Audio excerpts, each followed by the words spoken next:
Sente só essa postagem aqui. Se poema servisse pra alguma coisa, chamava penicilina. Pesado, né? Mas poxa, só falar que esse post é uma bobagem é muito fácil. Afinal, para que serve mesmo a poesia? Ela tem alguma utilidade? Ela é mais ou menos importante que coisas como a medicina ou a física moderna? Esse vídeo de hoje vai tentar responder algumas dessas questões. Meus amores e minhas amoras, bem-vindos ao Mimimídias. Meu nome é Tavos Mata Machado e o meu mimimi de hoje é... Afinal, pra que serve a poesia? Há umas 2 semanas eu tava scrollando o feed do meu Facebook e essa postagem aqui apareceu. À primeira vista, parece uma postagem bastante feliz. Talvez ela seja um pouquinho feliz. Eu acho que como postagem na internet, a gente pode só ter um pouquinho de paciência. Pois é. Mas eu tenho preguiça. Me esconder. Mas é legal dar um pouquinho de contexto. O Henrique Amaral, que fez essa postagem, é um ex-aluno meu, atualmente calouro do curso de Física. E o que vocês têm que saber sobre o Henrique é que ele é um cara de humor bastante ácido e um cara que sempre gostou muito de cutucar ferida. E de fato, quando ele fez esse post, várias pessoas vieram xingar ele nos comentários, mas ninguém de fato se dispôs a debater com ele, o que é uma questão bastante pertinente. Qual a utilidade da poesia? Haja paciência também, né, Tavos? Pelo amor de Deus. Pobre coitado. Nossa senhora! Henrique, esse vídeo, então, é a minha contribuição pro debate que sua postagem começou.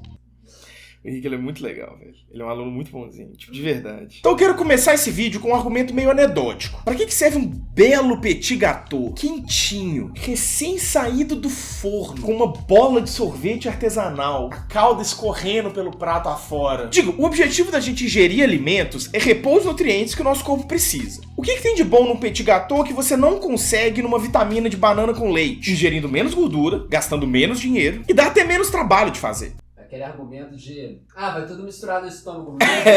Não, então beleza, pega sua pizza, enfia na Coca-Cola e bebe tudo junto. Total. Né? Acho que no Jackass 2 eles fazem isso. Tipo, de verdade. É tenso, é paia. E é no Japão ainda. Eles fazem tipo sushi com wasabi, cerveja e, sei lá, um petit gâteau no liquidificador e bebe. Pesado. De forma similar, uma batata doce cozidinha seria muito melhor que uma batata frita com queijo e bacon. Um macarrão integral ia ser muito melhor que uma lasanha bolonhesa. Se a discussão que a gente está fazendo é uma discussão de caráter funcional, ou seja, para que serve uma coisa, de fato todas essas guloseimas são bastante inúteis. Mas francamente, vai negar que a experiência de um petit gâteau bem feito não é algo que chega muito próximo do transcendental. Essa mesma palavra, transcendental. Transcendental. Eu acho adequado, assim. Transcendental, velho. Não, definitivamente, cara. Nossa. Inclusive gravar na hora do almoço, né?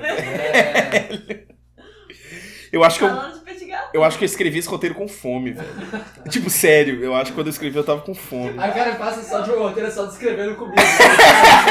Não, porque começou a falar de poesia e a gente pede nutrição, sabe? Eu tô assim, tá. Enfim, né? Petit gâteau é muito gostoso. O que vocês acharam desse vídeo? Deixem nos comentários e até Qual é a sua sobremesa favorita? Você prefere um petit gâteau ou tiramisu?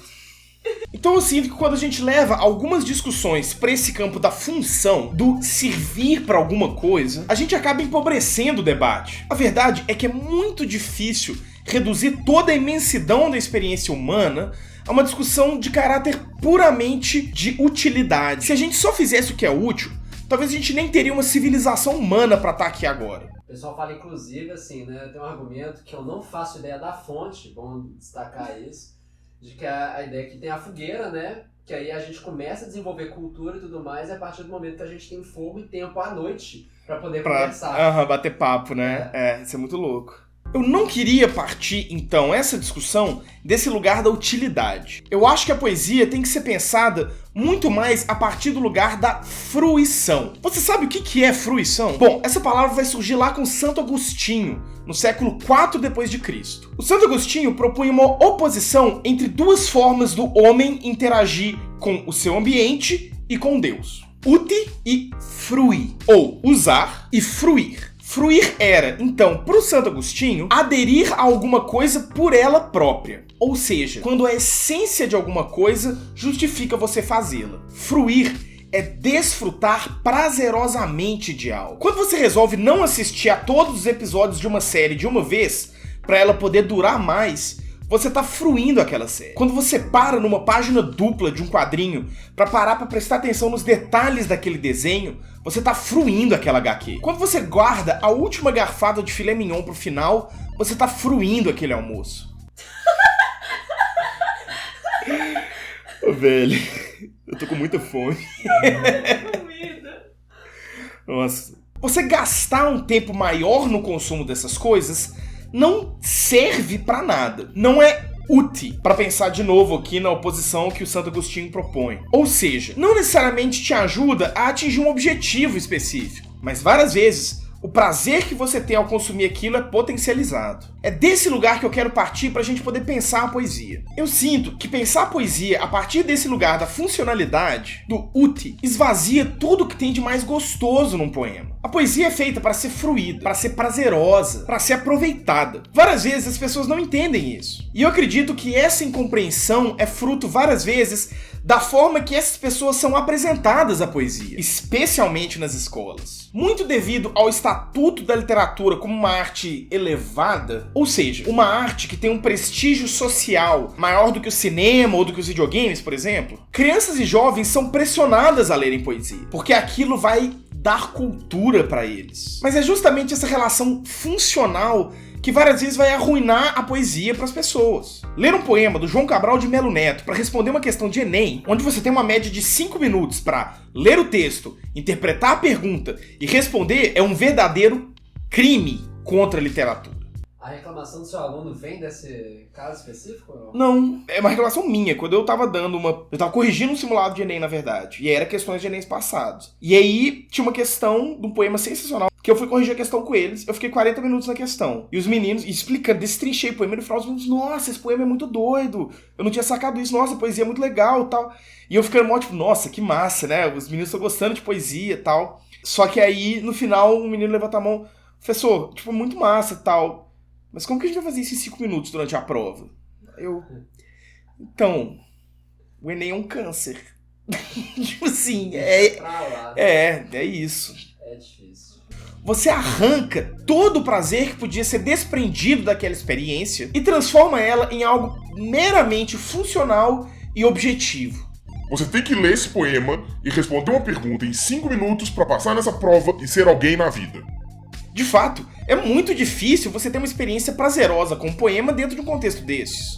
Que é, infelizmente, a principal situação que o jovem brasileiro vai ter contato com a poesia na vida dele. Para não falar que pode ser possivelmente a única. Tem um poema do Carlos Drummond de Andrade, bastante famoso, chamado Poema de Sete Faces, que eu acho que é uma boa ilustração dessa forma que eu entendo a poesia. Num determinado trecho, ele vai dizer o seguinte: Mundo, mundo, vasto mundo, se eu me chamasse Raimundo, seria uma rima, não uma solução. Mundo, mundo, vasto mundo, mais vasto é meu coração. Um poema, então, ele serve como rima e não como solução. Um poema não se oferece como a resposta para os seus problemas, como a cura da calvície ou uma nova forma de fazer menos esforço na hora de cortar cenoura. Você vai falar de comida de novo? Eu não tô conseguindo segurar o riso mais. Eu acho que não. Mas aqui eu não falei de comida, falei? Falou de cortar cenoura. Eu não... É seu subconsciente, tá? Não tem como. Ele se oferece como um simples poema. Se você quiser aceitar ele, fruir ele, beleza, mas ele não vai te oferecer muito mais do que isso. Mas ao fruir um poema, ele pode te abrir um mundo sensacional. Eu, pessoalmente, eu sinto com um bom poema um assombro próximo, parecido com o que eu sinto quando eu tô jogando um jogo de videogame. E, tipo, falando sério, quando eu li o Wasteland, do Eliot, na época do mestrado, quando eu terminei de ler e sacar o poema, tipo assim, a sensação que eu tive foi tipo no Breath of the Wild, no começo do jogo, quando você sai da caverna e vê tipo o mapa do jogo pela primeira vez, que dá um sublime, fraga. A sensação que eu tive com o Wasteland é parecida com a que eu tive com o Zelda, tipo assim, de... Videogame é arte, então? Outro vídeo, né? Outro vídeo, é. O crítico literário Ítalo Morricone vai falar que a poesia é todos os 5 sentidos traduzidos, por meio da palavra, em coisa mental. Linguagem concentrada, que no entanto pode distender-se e estender-se. A ideia é que, se você gosta de poesia, você sequer precisa de pensar numa utilidade para ela. Só ler um poema já basta. Agora, só porque eu tô dizendo que a poesia não tem que ser útil, não quer dizer que várias vezes ela não tenha ganho utilidade. A literatura de um modo geral, e a poesia em particular, já cumpriram papéis sociais e políticos gigantescos. Eu falei sobre a poesia épica em um vídeo sobre o Zelda que a gente lançou há algumas semanas. Pois então, poemas épicos, como a Ilíada, serviram para atribuir uma identidade nacional e uma coesão cultural para povos inteiros. Em vários países, temos até hoje os poetas laureados, poetas oficiais apontados pelo governo como sendo a voz poética da nação. Na Inglaterra, por exemplo, poetas renomados como William Wordsworth e Lord Tennyson já ocuparam esse posto, que hoje é ocupado pela poeta Carol Ann Duffy, que foi incumbida da posição pela Rainha Elizabeth II em 2009. O poema A Internacional, escrito por Eugène Pottier no final do século XIX, se tornaria ao longo do século seguinte o principal hino de unidade dos movimentos socialistas. E há inclusive pensadores como Bertolt Brecht, poeta, dramaturgo e teórico alemão, que pensam que toda poesia, toda arte na realidade, tem uma utilidade ideológica, ou seja, servem para algum propósito político, mesmo que sem saber. Não, eu tô viajando na discussão, porque tem a questão do pessoal também, né? Da poesia quase como um remédio pra uma angústia pessoal. Então, tipo, uma utilidade na sua vida e na forma de você entender o seu mundo e a sua relação com o mundo. Uma utilidade meio psicológica, exato, terapêutica da poesia poesia. como remédio. Aí eu não vejo como remédio necessariamente. Eu tô trazendo essa conversa também pra arte, né? Que também eu venho do background da pintura. Eu acho que assim, um trabalho bem feito, ele tem utilidade real em reposicionar seu olhar sobre as coisas do mundo. Por que isso é útil? É porque, por exemplo, quando a gente vai para um aspecto de inovação, a gente fala de startups, meio empresarial e tudo mais, você conseguir ter novos olhares sobre problemas muito comuns é o que vai fazer você trazer alguma coisa inovadora que vai dar tanto sucesso para o seu negócio quanto melhorar de fato o mundo. Então, assim, né, você ter esses artifícios de te forçar a barra no olhar são muito... É muito bacana, né, fazer isso. Mas eu acho que a questão é que esse seria tipo um benefício da arte e não uma utilidade dela. Você não vai no museu pra... Nossa, eu vou no museu, vou ver umas pinturas, vou voltar inspirado e ter uma mega ideia pro meu novo projeto. Não, você vai no museu porque você acha legal. Não, inclusive, se você fizer isso, você vai fracassar. Olha, eu vou ler esse poema do Drummond aqui até eu mudar minha concepção de vida. Isso não acontece dessa forma. Mas muitas vezes você pode recorrer à poesia para ajudar a passar por um luto, por exemplo. Eu ia até colocar no roteiro uma referência, mesmo que fique de referência, que tem um artigo da Catherine Brosnan, que ela vai falar sobre as funções da literatura de guerra. E o artigo chama The Functions of War Literature. Então, para que serve a literatura de guerra? Aí ela vai falar de 4 funções, e uma delas ela vai falar do caso dos veteranos, que frequentemente escrevem tanto poesia quanto romances de guerra como forma de lidar com o síndrome de estresse pós-traumático, né, com o PTSD. Então, eles têm dificuldade de comunicar a experiência deles, do trauma. Às vezes a terapia não adianta, ninguém quer ouvir, ou quando ele não tem coragem de falar com as pessoas, que às vezes ele matou alguém, às vezes ele cometeu atrocidade, não consegue conviver com aquilo, e aí a literatura vai virar um veículo pra ele vomitar isso, tirar isso daquilo do organismo dele de alguma forma, saca? Mas tem a poesia confessional toda, né? É, a poesia feminina na tradição da língua inglesa, muito da tradição é baseada no poema confessional. Porque a terapeuta fala, você precisa escrever se você quer passar por isso, se você quer dar ordem à sua linha de pensamento. Então, assim, tem tanto na produção quanto na recepção. Bota fé. Agora ver como que eu vou editar isso pro vídeo não ficar com meia hora, velho. Beleza. Pode não avaliar sem dó, né? Mas ainda que a poesia assuma uma utilidade em alguns momentos, o que eu acredito é que ela não tem necessariamente uma utilidade própria, essencial dela. Ela é primariamente fruída. Um poema feito para inspirar pessoas para ir pra guerra só vai funcionar se ele for um bom poema. E antes de fechar, eu queria comentar só mais uma coisa. Tudo que eu disse nesse vídeo foi baseado em algumas referências teóricas e em algumas concepções de poetas. Mas acima de tudo, vem da perspectiva de uma pessoa que gosta de poesia. E que se ao final desse vídeo você continua achando que poesia não é pra você, isso é completamente ok. Existe uma noção de que pra uma pessoa ser interessante, inteligente, culta, você tem que gostar de poesia. Mas olha, eu não gosto de caqui. Você pode não gostar de poesia. Eu acho que nem toda forma de mídia agrada a qualquer um. Eu tenho amigos que não se importam muito com música, por exemplo. Eu mesmo não tenho muita sensibilidade estética ou interesse pela dança. Vocês têm alguma coisa assim? Com alguma arte? Poesia. Não. Então esse vídeo não é pra você. Não, poesia não é. O vídeo é a mídia que eu leio. Bota fé. Uma mídia que te toca. Eu tô com ser, assim. Dança é uma coisa que... Assim, não toda dança, mas sabe, tipo, estilo Dear White People? Aquela menina branca no sarau Sim. fazendo dança contemporânea. Então, tipo, esse tipo de coisa pra mim... Não, mas aí é coisa cringe, né? Assim, pessoa, o que você tá fazendo? Mas, pois é, eu não sinto que eu tô reduzindo a dança contemporânea a isso. As pessoas que fazem isso chamam de dança contemporânea fizeram isso antes de mim, sabe? Não, mas olha, em defesa da dança, tem muita coisa muito bacana, vocês têm que ver. Não mas eu boto fé. Mas assim, eu tenho um amigo que ele fala isso, que tipo assim, você tem tipo um limite de mídias e de tipos de mídia que você consegue acompanhar e consumir e tal, sabe? Tipo assim, o mundo é muito grande, Você não vai saca? acompanhar tudo. E você? Gosta de poesia? Não gosta de poesia? Se tem algum poeta favorito? Algum poema? Vamos conversar aqui nos comentários. Se você tiver gostado, não se esqueça de se inscrever e dar o joinha. Um beijo e até mais. Mas olha, eu não gosto de caqui.